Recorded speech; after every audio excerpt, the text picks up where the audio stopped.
Well, today our focus is going to be on the Nigerian capital market. Now, we know that it was actually about 53 years ago that it started here in Nigeria. First of all, it was known as the Lagos State Exchange, and then in the early 1970s, it became the Nigerian Stock Exchange, and there have been latest developments. But how much has the Nigerian Stock Exchange met the expectations of Nigerians? Well, I'm being joined on the program by the Managing Director and Chief Executive Officer of Morgan Capital Limited, Ayoleke Adu. Good morning, Ayo. Thank you so much for joining us this morning. Good morning, and thanks for having me here. Well, the Nigerian Stock Exchange is also as old as Nigeria itself. But has it met the expectations for the reasons why it was created? I think it has to some extent, but maybe not as much as one would have expected. The purpose of the capital market, the primary purpose is for capital formulation, right?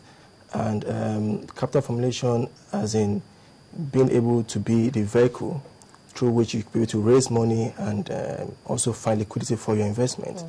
By and large, remember the industrialization program that took place in the 70s, passed to the stock exchange then. But the government itself has maybe deliberately kept out the stock exchange from their recent activities, like when they were divesting from through the privatization programs. Most of these things were done outside of the stock exchange.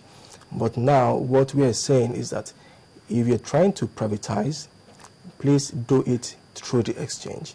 Even when they were issuing out licenses for GSM companies, a smart government could have said, okay, we don't impose any, we don't untwist you, but once you reach maybe 1 million or a certain subscriber base, you must be listed on an exchange in Nigeria. Okay, we'll come to all of that. Yeah. Let's now also look at the fact that is there a strong relationship between the capital market and Nigeria's, economic growth? Yes, if you look at the growth of the index, right, and the growth of GDP, they seem to go line. There's no how the capital market is a parameter for measuring the health of an economy, and that's why the government needs to focus on what is going on at the stock exchange, how many companies are listed there, and what kind of incentives are being given to companies to encourage them to list, because that's where you find liquidity for your investment. So in answering your question, it is a very straight-through process measuring the health of the country versus the health of the capital market. Okay. You can't divert one from the other. Okay. In your earlier response to my question, you were talking about the fact that we have telecoms companies and we have oil companies. Now, these are two companies, firms rather, that we don't see so much of them listing on the Nigerian Stock Exchange as much as we have them here in the economy. Now, why is that? Yeah, because it's sad to say, but the truth is that we've not been smart as a people, as a government. I could remember, I think, was it 2006, when, about 2005, when Chevron discovered oil on the Agbami field. The price of Chevron skyrocketed. Yes, price of Chevron stocks. Yes, stocks. And these stocks are traded on the New York Stock Exchange.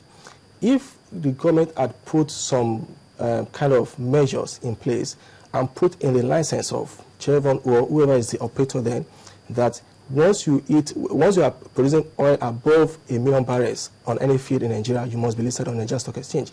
That means, for instance, the Chevron will have created a subsidiary, maybe Chevron Nigeria or whatever it's called, that will be listed on the Nigerian Stock Exchange. It will even reduce the pressure on the Nairas, because the foreign investors will be converting their USD to bring to Nigeria to buy Chevron shares. So in other words, you're trying to say that we've really managed ourselves very well. We've only been doing management by, I would say, by proxy. Okay, right? So in other words, your argument is that most of the policies that we have right now, in terms of having these companies come to list on the Nigerian Stock Exchange, are not stringent enough to allow them or make them to come and list on the stock exchange. You see, you plan things ahead of time. You don't change the rules in the middle of the game. But if someone is coming to you and saying they want XYZ license, you have to look at how do you trap as much of that money within your economy. The banks in Nigeria are very, very good at doing that. They keep a gate around you. They make sure that one customer is paying to another customer within the banking system.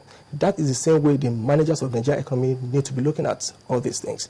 Before you issue out license to someone, look at it, put a caveat there. Once you reach a threshold, you should get listed on an exchange. It doesn't necessarily have to be the Nigeria Stock Exchange. It must be an exchange listed on a capital market.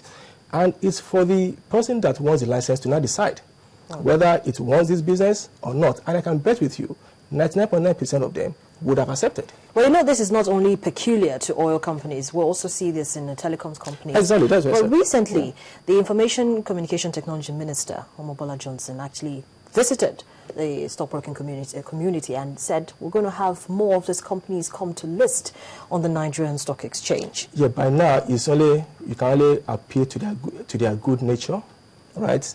Like I said, you don't change the rules in the middle of the game. It's all part because if you are changing it now, it can also trigger some kind of confidence within about the ways in which you do business in your country. We can only appeal to them. But Ayo, there's supposed to be room for amendments. Yeah. We are pushing right now for the Constitution to be amended. The Asset Management Corporation of Nigeria Act is also being, the Securities and Exchange Commission, the CBN, most players are actually pushing for this act to also be amended. So why can't the act that governs the capital market also be amended to ensure that you will compulsorily, if you're an oil company or a telecom company, compulsorily have to list on the Nigerian Stock Exchange? Yeah, the laws are made for human beings and not human beings for the law. So laws can always be changed, but you also have to look at the implications. But there's only cast in stone. You have to look at the pros and cons. I believe in using both the carrot and the stick in this instance because we had missed that opportunity, but we can still always move forward. We can still always ensure that for the next round of biddings that we get all these things clearly stated. The mineral sector is about to open. The privatization has been done, the power sector one. I'm not sure whether this clause was inserted in any of the purchase contracts, if at all. So we just keep saying things and saying things and saying things, but actions are not being taken, right? And this thing must be seen as a national policy, that it becomes very, very obvious and clear to everyone that before certain steps are taken, certain things have to be done. It happens in South Africa and some other economies. You have to find a way to ensure that your economy grows. And the people outside your economy, the first thing they're going to look at to actually see whether your economy is growing or not, or even worth looking at, is your stock exchange. You also mentioned the fact that if you change the policies in the middle of the game, it's going to have rippling implications. What are these implications that we might be seeing? It might show some level of inconsistencies, right? People might say, okay, these guys, if I'm coming into the country now, you can suddenly change the game, right? So for the people that are already in the country playing, you can only appeal. That would be the best way to do it. Give them incentives to change, because now you ask someone, tell you that, look, why do you want me to even list on your exchange? I don't raise listing on your exchange doesn't confer on me any advantages. Right? So you have to look for ways to ensure that they are incentivized to come and list, because you've already missed that boat, right? So these are things which government needs to do to encourage people that are already in the economy to list. But going forward, it has to be a policy very clear to everyone that once you reach a threshold of your business, government can set the threshold.